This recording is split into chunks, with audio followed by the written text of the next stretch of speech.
ভালো আছে না? হ্যাঁ, চাপ চাপ।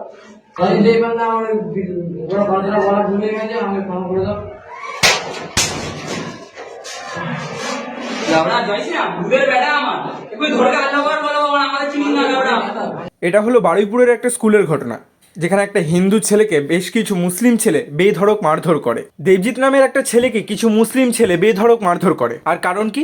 রাম নাম নেওয়া। হোয়াটসঅ্যাপের একটা গ্রুপ তৈরি হয়েছিল, যেখানে হিন্দু মুসলিম সবাই ছিল। আর এই ছেলেটা সেখানে প্রথম মেসেজটাই করে রাম রাম ভাই।